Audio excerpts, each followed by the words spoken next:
What's up guys, I'm Sean. Today I'm going to be lifting the rear of my 2021 Toyota Tacoma. I already did the fronts. I added the Bilstein 6112s with the JBA upper control arms and a swayboard drop kit. If you haven't seen that video yet, check it out. So today I'm going to be lifting up the rear, and this is what I'm going with: Bilstein 5100 shocks and the All-Pro Off-Road adder leaf. I have the truck safely on jack stands, and I have my jack underneath the diff to support the rear end, and I'm going to loosen up the rear shock. This is a 14, and use another tool to hold the top from spinning. This is a 17.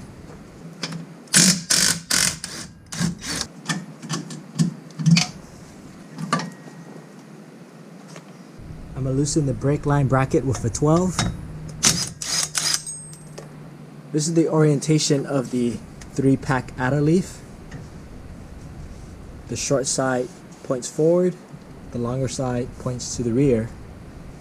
And I'm just doing a test fit. Obviously it's going to sit underneath the stock spring. This looks okay. Hopefully it sits between the stock bracket. But I think what I've seen from other people is that this right here gets in the way with the stock, so I'm going to have to cut this off and grind down this rivet, and this right here is going to sit right in there.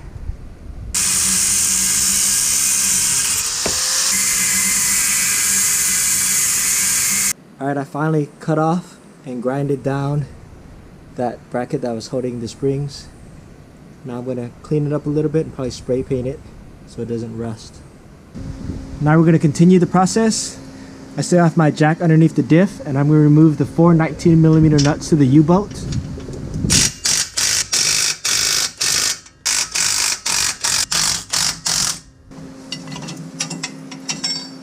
We're not going to reuse the factory U-bolts because the All-Pro Off-Road comes with a longer one. I'm going to remove this. Now we have access to this nut.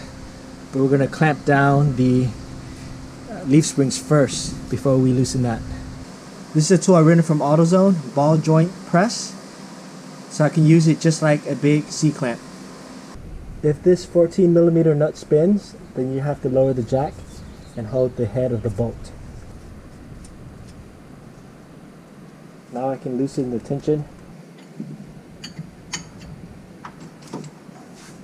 Some people don't use the overload leaf spring, and All-Pro Off-Road said it's optional. I'm going to keep it here just for a little bit of extra height and also for more payload since it's a factory spring. Now I'm going to lower the jack.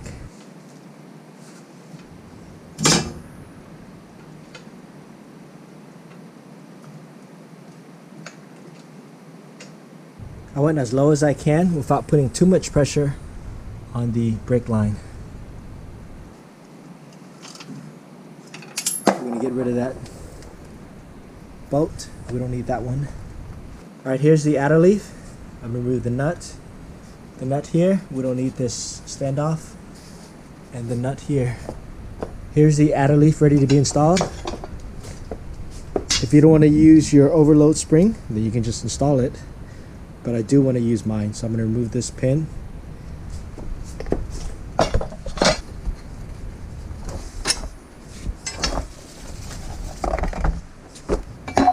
Install it to my overload.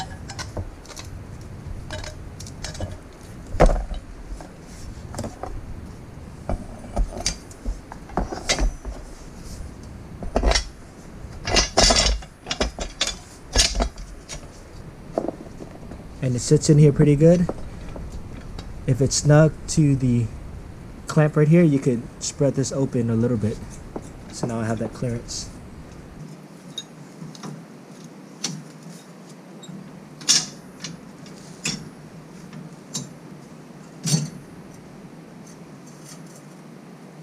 So you want to make sure the bolt goes into that hole, and this bolt goes through, lines up with all the different leaf springs.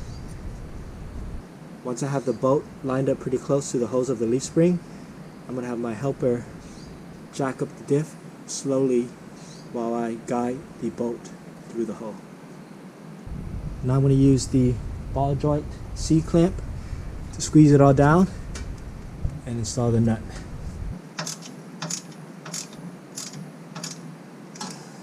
The nut is down and tight. Now I'm going to remove this. Because this bolt is really long, this doesn't fit, so I'm going to cut this down so I could reinstall this. The bolt's been cut, now this thing can sit flush.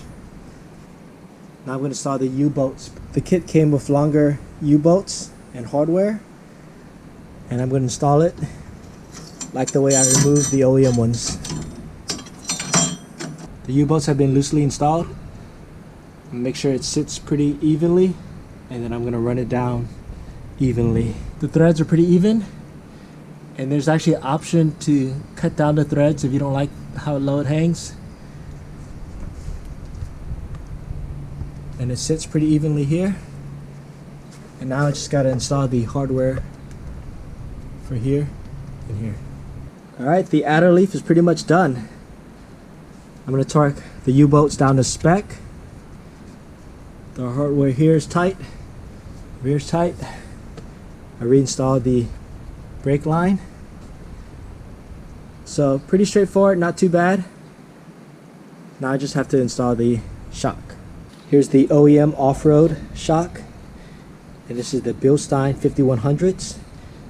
So it's a lot fatter than the stock off-road one.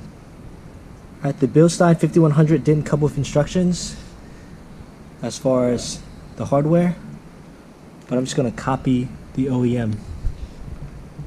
So the OEM one has a thicker one at the bottom,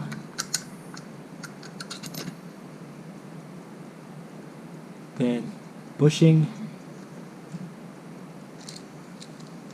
and then a thinner one like this. And then install it into the car. Then it should be the bushing and the top and the nut. The shock is installed. If the top nut keeps spinning, use a 5mm Allen key to insert it into the top of the piston to prevent the piston from spinning while you tighten the nut. But yeah, the shock is installed. The adder leaf by All Pro is installed. Everything is torqued to spec under load. I just have to do the other side now. Alright, the driver's side is done as well. Pretty straightforward. It's just about 36 3/4. Here's a measurement from the floor to my fender. It's just about 39 inches, and the before was 36 3/4. So it went up 2 1/4 inch, and of course it still needs to settle. Alright guys, everything done. All Pro off-road rear adder leaf with the Bilstein 5100 shocks installed.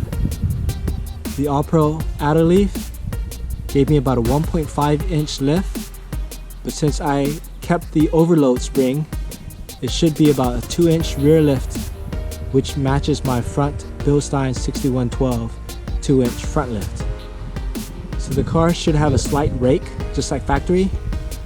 It's hard to tell now because the car needs to settle. And in a few weeks, I'm going to get alignment and I'll post a review. Hope you guys enjoyed the video. Please like and subscribe. Thanks for watching.